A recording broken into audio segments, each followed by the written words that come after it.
think it's time to blow this scene. Get everybody in the stuff together. Okay, 3, 2, 1, let's jam.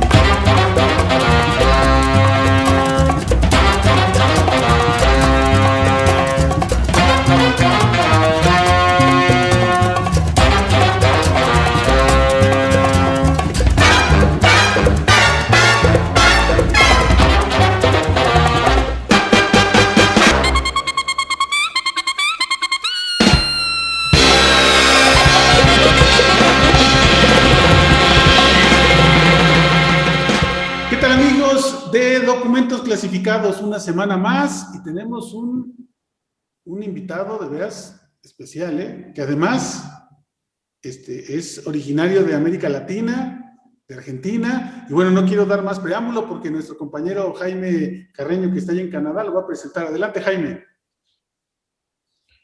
Gracias, Daniel. Así es, tenemos un invitado más que nada de lujo, un dibujante argentino, un país donde han salido grandes dibujantes, y uno de ellos es nuestro invitado actual que ha dibujado para DC, para Dark Horse, Marvel, y en especial recuerdo su trabajo en Conan. Él es el gran Tomás Llorelo. Tomás, bienvenido a Documentos. Muchas gracias, un gusto, Daniel. Hola, Jaime, ¿cómo están?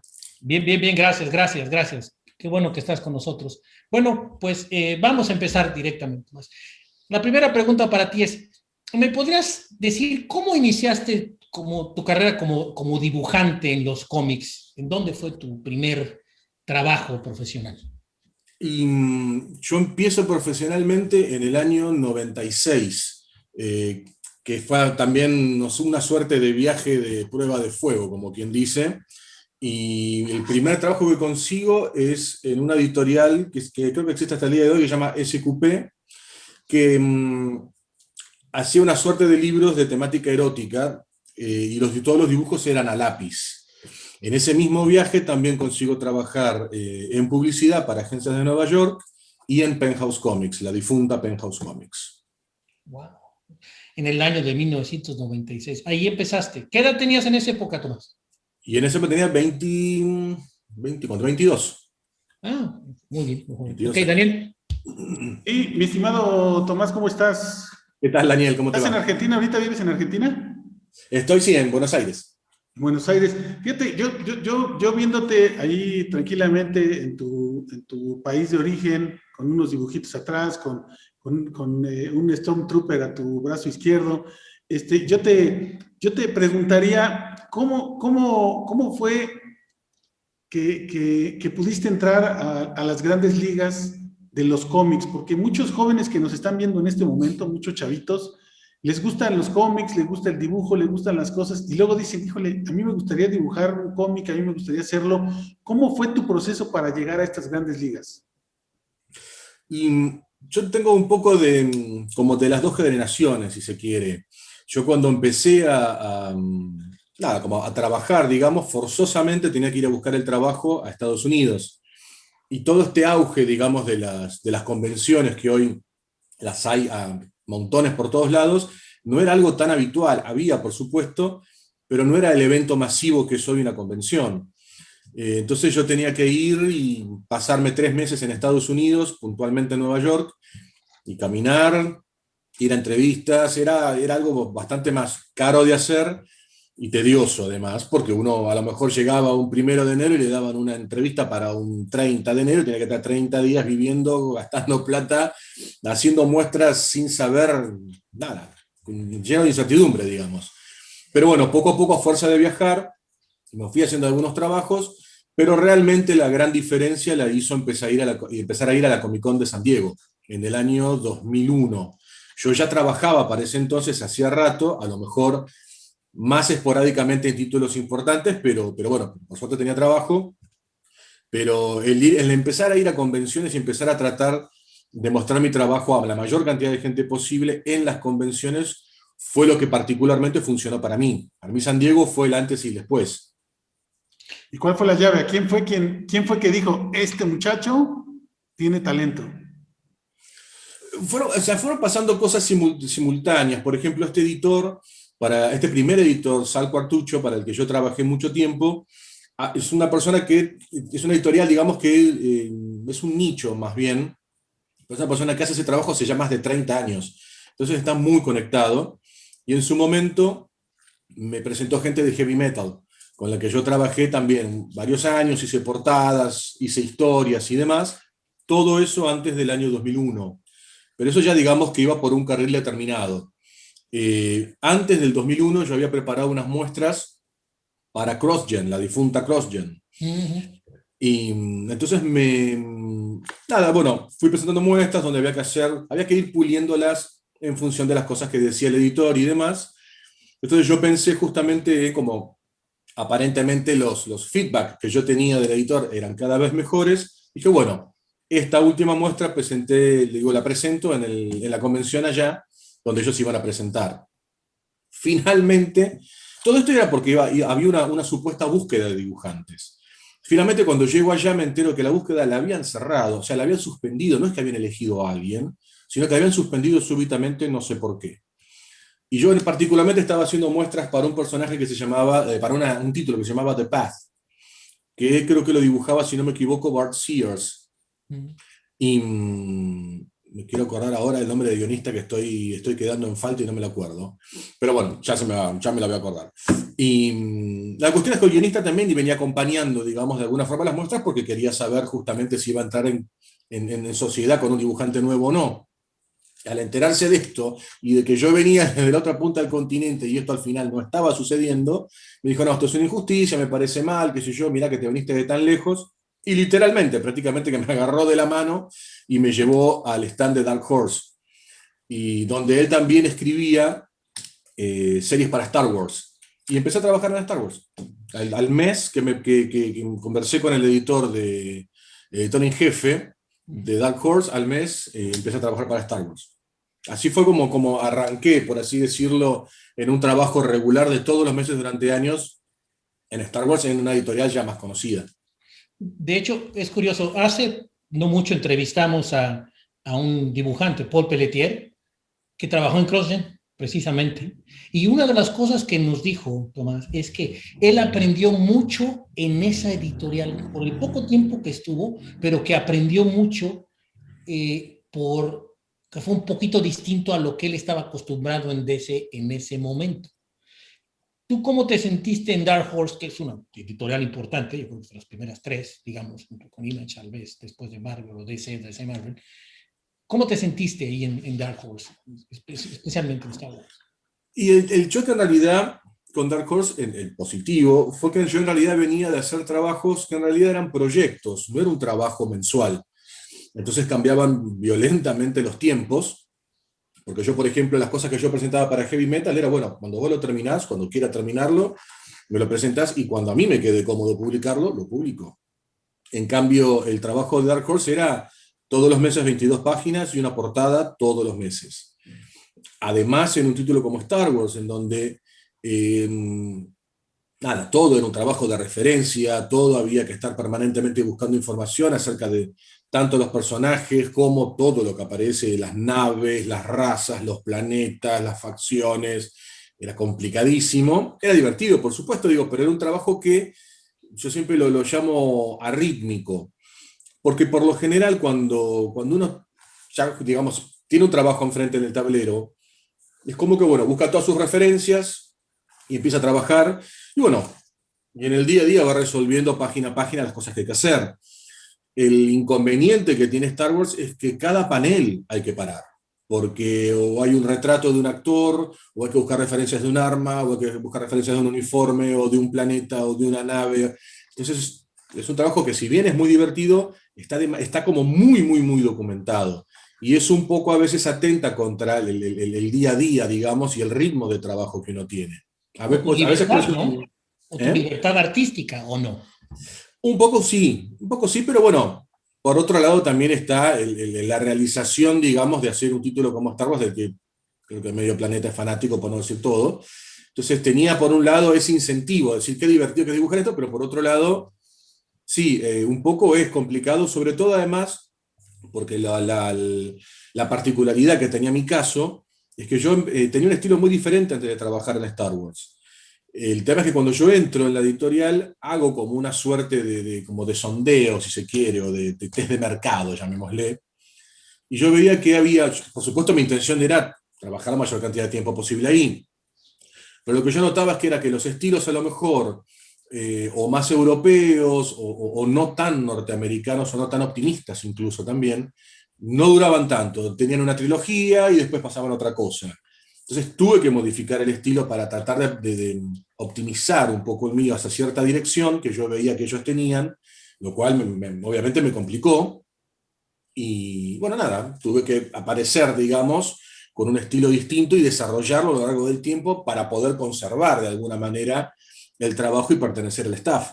Y así fue. Yo trabajé en Star Wars durante 5 años. En esos 5 años hice tanto historias para Empire como Republic, haciendo también sus portadas. Además, también simultáneamente, porque en ese mismo año donde entro en Dark Horse, también entro en Magic, The Gathering, que también tenía su división de Star Wars. Entonces también hacía diseño de miniaturas para los juegos, el packaging también para las partes de los juegos, portadas de los juegos, de los tableros, de los manuales también de los juegos de Star Wars, de Magic. O sea que era permanentemente era una cosa que se retroalimentaba con la misma temática. Bien. Daniel. Sí, mira, ahora que te escucho, mi estimado Tomás, te preguntaría dos cosas y seguramente la respuesta se englobará en una sola. Tú eres dibujante, entintador y portadista. No sé si hay alguna otra característica en trabajo que la tengas, pero tú qué, ¿en dónde te has sentido más cómodo de estas tres facetas? Número uno. Y segundo, cuando dicen el nombre de Tomás Llorello, o cuando lo digan dentro de 50 años, ¿con qué trabajo que hasta el momento hayas hecho quieres que te reconozcan? Tienes a Conan, tienes a Dark Lighter en Star Wars, tienes a Green Lantern, veo que hace poco, en el año 2019, hiciste Batman La Leyenda, veo que estuviste con Ninja acá en Medusa Comics, en fin, ¿con qué trabajo quieres que te recuerden? Y particularmente en realidad yo sí hago tanto lápiz, tinta y color. Lo que pasa es que a lo mejor por un tema de tiempos y de también un poco de comodidad, si se quiere, en Dark Horse me dijeron en su momento que como que mi primer capítulo iba a ser un lápiz que iba a ser entintado por otra persona. El trabajo de tinta no fue bueno, y no es que yo me ponga en crítico, el mismo editor, yo nunca me quejé, digo, a ver si todavía me empiezo a quejar en mi primer día de trabajo, voy a terminar mal. Yo nunca dije nada, pero el editor fue el que me llamó y me dijo, mirá, la tinta no salió como esperábamos, no es lo que queríamos ver, no es culpa tuya, me dice, pero bueno, entonces de acá en más hagamos una cosa, hacé lápiz solamente, porque justamente el trajín de trabajo era tan grande que no había tiempo de hacer lápiz y tinta, porque eso iba a llevar, al menos a mí, 1 mes y medio, y no había tiempo. Entonces me dijeron, hagamos una cosa, ajustá un poco más el lápiz, como si fuese una tinta, y directamente lo coloreamos así. Y yo trabajé así 16 años para Dark Horse. Entonces, de alguna manera tuve que desarrollar un estilo en lápiz, que para mí es perfectamente entintable, porque yo lo pienso, obviamente, como una posible tinta. Pero es un fenómeno que sucedió, digamos, sin planearlo, que dura un poco hasta el día de hoy. También, además, porque hay, obviamente, un mercado, digamos, de venta de originales y demás, en las que yo participo. Entonces me beneficia también justamente eso, digo que al ser yo el único autor, por así decirlo, del original, es totalmente mío y lo puedo comercializar como yo quiera. Eso también es un poco el porqué de esta técnica en particular. Pero yo siempre que trabajo el blanco y negro lo pienso para tinta. Por otro lado, ¿qué es lo que más me gusta hacer? A mí en realidad lo que más me gusta es pintar. Lo que pasa es que pintar hoy por hoy es más complicado, el mercado de la ilustración es un mercado más complicado, es apasionante, pero es un mercado distinto, donde a lo mejor se dan otras cosas, como por ejemplo poder tener a lo mejor un trabajo de 2 semanas en el que uno le permita vivir 1 mes, o un trabajo de 4 meses en el que uno está al día desesperado con la lengua afuera. Es otro tipo de trabajo que es completamente distinto, con una promoción diferente, una ejecución diferente, que a mí me gusta, pero que me genera a lo mejor una ansiedad que el cómic no. El cómic es un proyecto donde te dicen, bueno, vamos a hacer una historia de 6 capítulos y uno sabe que se embarca, se sumerge, digamos, en una historia durante todo ese tiempo y lo respira todo el día y lo desarrolla permanentemente y no hay pausas. Lo disfruto más desde ese lugar, pero lo que técnicamente me gusta más a mí es pintar. Con respecto a qué es lo que Tu trabajo que quieres que te es recuerde. el trabajo, digamos, que más no sé, porque me gustaría que se me recordara, si es por decirlo de alguna manera, es difícil.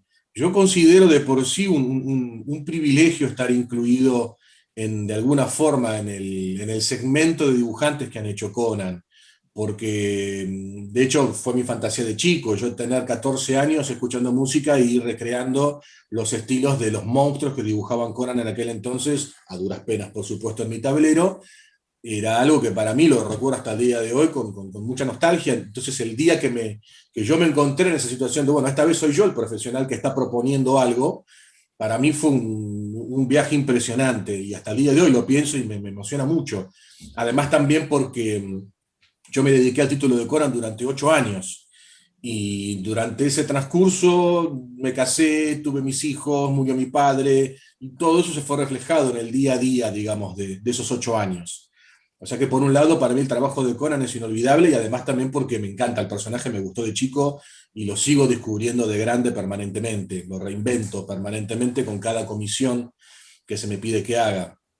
Por otro lado también creo que de alguna manera el trabajo que junto con el de Conan me ayudó a lo mejor a darme más a conocer a nivel masivo fue el trabajo de la editorial Valiant, porque si bien yo he trabajado para DC, trabajé mucho más para Valiant. Ujú. Y el trabajo, por ejemplo, de Exo-Man War tuvo muy buena repercusión. Fue un trabajo que conversamos mucho con el editor, mucho con el guionista, muchísimo con el colorista. Eh, y me parece que tuvo humildemente un cierto impacto que me benefició mucho a la hora de dar a mostrar mi trabajo, digamos, y me permitió justamente seguir con otros títulos como Ninja o Harbinger Wars y demás. Así que tanto creo que la etapa de Valiant como la de Conan para mí son muy, muy valiosas. Lo que pasa es que para cualquier dibujante, si uno le preguntan, si a ustedes a cualquiera que le pregunten, ¿cuál es el mejor trabajo? El que viene. El que viene, Siempre es claro, el que viene. siempre, siempre. Quiero comentar aquí una cosa antes de que cambiemos un poquito de tema. A mí Conan igual me encanta. Digo, para mí, yo te voy a ser sincero, yo te descubrí, yo, en Conan. Me impresionó tu dibujo, me encantó. Y te voy a decir, para mí estás, en los dibujantes de Conan, estás muy cerquita de John Buscema, ¿eh? Y Ojalá. mira que John Buscema para mí es el mejor, él y Barry Smith, y tú estás ahí. Pero te voy a decir otra cosa, y es la verdad. ¿Sabes a qué me recuerda tu dibujo? Porque precisamente lo noté cuando lo publicaron en Conan, que no había tinta. Te voy a decir a quién siento tu dibujo, que yo creo que les impresiona, les cuesta tanto a los entintadores, al fallecido Jane Collan, que decían que dibujaba tanto, que decías, oye, es que si lo entintas, lo echas a perder. El tipo dibujaba tan bien las sombras, le daba tanta textura al dibujo, que parecía que no. Entonces, para mí, yo digo, si yo fuera a los editores de DC, oigan, aquí tenemos denle Batman, por favor. Eso es lo que yo opino. ¿Qué opinas tú? ¿Cuál es tu dibujante favorito de Conan? El favorito, pasa que tengo varios en realidad, porque creo que de alguna manera, como que cada uno cubre un aspecto distinto, por así decirlo.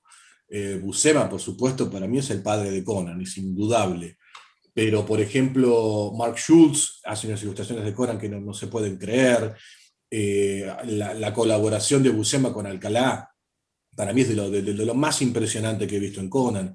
Y hay miles, por supuesto, desde Tony Zúñiga, Rudy Neves, Claro. Ricardo Villagrán. Yo estudié en el estudio de los Villagrán, así que tuve la fortuna de ver originales de Conan de él y de Enrique Villagrán también, y de Kike Alcatena. Es muy difícil, como te podría decir, tener un favorito porque a lo mejor, por ejemplo, con Buscema tenemos un dinamismo impresionante, mucho aire, mucha agilidad, mucho carácter. En el trabajo de Alcatena, por ejemplo, es un trabajo mucho más minucioso, con muchísima personalidad, mucho carácter, mucho trabajo, mucho detalle. Entonces, a lo mejor el que no está tan atento tal vez a retratar, si se quiere, el mundo de Conan, su universo, sí está más presente a lo mejor en el personaje en sí, en el carácter, en sus expresiones. Cada uno de alguna manera trata de cubrir, justamente para no parecerse al otro y no contar lo mismo dos veces, que ese fue un poco también el desafío. Yo en ese sentido siempre soy un poco más inconsciente. Yo si bien tengo todos estos ídolos y muchos más que te cuento, a la hora de hacer Conan no los miré ni de casualidad, me pasé 8 años sin mirarlos, porque decía, inconscientemente se va a notar, por más que yo no quiera copiarlos, por más que no sea mi intención sacar, robar un panel o lo que sea, que está todo acá adentro. O sea, los he visto durante años, y si encima los tengo arriba del tablero a la hora de hacer estas páginas, no voy a estar haciendo lo mío, voy a estar muy influenciado, y se supone que tengo que hacer lo que yo quiero hacer, lo que se me llamó para hacer a mí y no a otro. Entonces, mi desafío fue doble por ese lado, y además también tuve que cubrir 2 etapas de Conan. Yo hice Conan el Cimerio y después hice Conan Rey. Y es realmente en Conan Rey donde yo puedo finalmente hacer todo lo que yo siempre había querido hacer en Conan. Tengan en cuenta que cuando yo arranco, me piden que yo continúe un poco, vagamente, aunque sea, la línea de Cary Nord, que es un dibujante excepcional, que hizo maravillas con Conan, maravillas, pero tiene un estilo claramente muy distinto al mío. Entonces, ya de por sí continuábamos en Dark Horse tratando este asunto del estilo que había empezado un poco con Star Wars, y otra vez tenía que ajustarlo para que se adaptara un poco a lo que se estaba viendo en Conan. Entonces lo fui cambiando muy de a poco, hasta que finalmente cuando me avisan, bueno, vamos a empezar a hacer Conan Rey, acá sé lo que vos quieras, como vos sientas que es el personaje, acá sos vos. Y yo siempre lo había visualizado un poco más adulto, mucho más oscuro. Las historias de Conan originalmente, si bien por supuesto eran de espada y brujería, como se llama el género, pero tenían mucho de terror, tenían mucho de cosa lúgubre. Conan siempre ahí, siempre está, bueno, por supuesto, la magia y todo ese misterio y demás se presta mucho. El primer capítulo que tuve que hacer yo, de Scarlet Citadel, tenía mucho que ver con las catacumbas, la oscuridad de los túneles, los monstruos, y eso es una película de terror. Entonces traté de alguna manera de retratarlo así, además también porque me gusta hacer mucho énfasis en el dramatismo, más allá de la acción. Así que es muy difícil, porque uno siempre trata de inconscientemente hacer algo nuevo, aunque no le salga, pero la premisa es esa. Por eso a lo mejor individualizar un personaje, un dibujante en particular, bueno, me es muy difícil, porque soy un hijo bastardo de todos ellos, de alguna manera. Muy bien. Daniel, cambiemos un poquito de tema, vamos a hablar un poquito de series y películas que espero que Tomás esté viendo. Sí, yo nada más quiero hacerle una pregunta muy técnica, mi estimado Jaime, porque no puedo dejar de hacerla, digo, aprovechando que tenemos aquí a Tomás. Decirle en primer lugar que la ciudad natal, tanto de Jaime como mía, que es Pachuca Hidalgo, tiene un nexo muy importante de Conan, y aquí voy a ligar el tema del cine, porque justamente en Pachuca Hidalgo, que es esta ciudad donde me encuentro y donde nació Jaime, que ahora está en Canadá, se grabó gran parte de la película de Conan el Bárbaro, con Arnold Schwarzenegger. En esta ciudad se grabaron escenas del famoso desierto, ¿no? Donde está el castillo del desierto, de arena. También se grabó en el bosque que está aquí en Mineral del Chico. En fin, es una ciudad que estuvo muy conectada, y seguramente algún familiar de Jaime participó en la película porque requerían güeros de ojos verdes. Bueno, ¿te acuerdas que decía que mi hermano, para hacer dobles? Pero bueno, yo te quería preguntar, mi estimado Tomás, para finalizar rápido lo que es la cuestión de los cómics, porque nos come el tiempo. Me llama mucho la atención tu versatilidad, porque en Conan, por ejemplo, el Rey que tú comentas, se aprecia mucho el color rojo, que es el color en el que aparecen incluso algunas portadas, incluso de la misma sangre, con lo que es la cuestión de la naturaleza donde se desenvuelve la historia, ¿no? En Star Wars aparecen portadas donde se ve oscuro pero iluminados los personajes, o sea, hay luz y oscuridad. En Batman podemos ver que Batman es un personaje oscuro y se requiere de mayor oscuridad. Y en Green Lantern es un personaje cuya característica es de luz. Entonces, son 4 características diferentes, multifacéticas. ¿Cuál es el que más te costó trabajo hacer? A mí particularmente creo que lo que más me costó en su momento fue Star Wars. Porque a mí, como decía antes, me gusta mucho todo esto de alguna manera la teatralidad que da y el dramatismo que da el luz y la sombra. Es algo que me fascina dibujar, que admiro en muchísimos dibujantes, de chico y hasta el día de hoy, y monstruos por venir también. Entonces, a lo mejor eso no es un elemento que se pueda usar, o al menos con mis limitaciones, no lo pude usar tanto en Star Wars, precisamente porque había que estar muy pendiente del parecido, de que todo lo que hay en la escena se tiene que ver para que sea reconocible, que es la base rebelde o que es, estamos adentro de un destructor de estrellas, etc. Entonces había que prender la luz, por así decirlo, en todos los paneles. Y por ende había que estar mucho más atento a todo el trabajo de color y demás. Y eso me costó mucho más. Cuando uno trabaja a lo mejor en un full color no es así porque justamente es una sola imagen que uno piensa y tiene tiempo para estudiarla.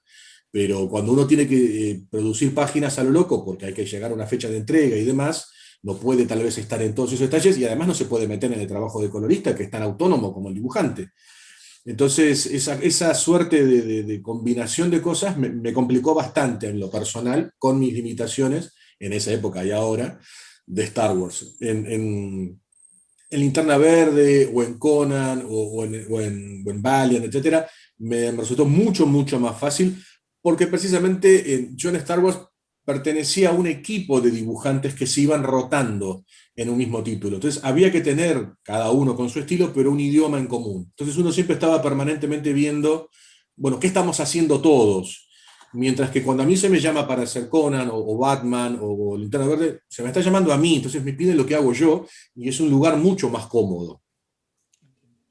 Jaime. Bueno, cambiemos un poquito de tema. Me imagino, Tomás, no sé, si estás viendo alguna serie o has visto algunas de las películas que han pasado recientemente con Justice League, ¿tienes alguna de las películas favoritas de superhéroes que te hayan llamado la atención o que consideres muy buena en tu particular punto de vista?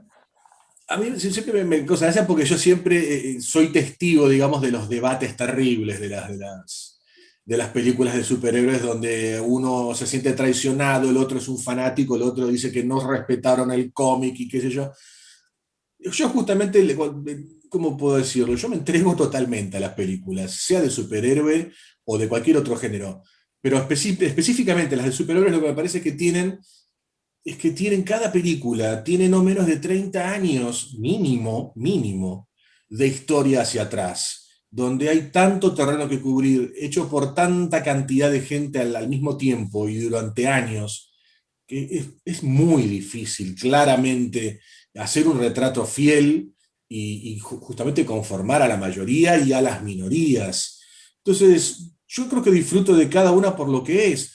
Sí, a lo mejor lo que me puede molestar, por ejemplo, que me pasó con Linterna Verde, es a lo mejor que fue una película muy ambiciosa en cuanto a los efectos, donde la tecnología me parece que todavía no estaba a la altura de un proyecto tan ambicioso.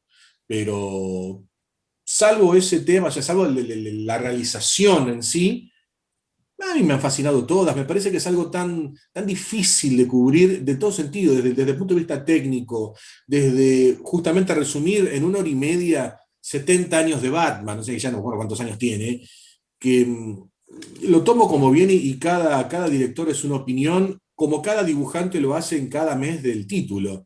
Entonces me parece que es al revés. Yo no creo que haya una película que a lo mejor sea la preferida porque retrata precisamente, porque tal cosa no existe, es una concepción de cada uno. Entonces prefiero sorprenderme cada vez que veo cualquiera de ellas, como todas las que hay de Batman y la que está por salir, lo tomo como justamente ese cómic que fue pasando de mano en mano durante tantos años, donde justamente a lo mejor uno estaba fascinado con un título, pero nadie quiere ver un dibujante 20 años en un título, quiere ver justamente más opiniones estéticas sobre el mismo personaje, a la vez también que del lado del guión también.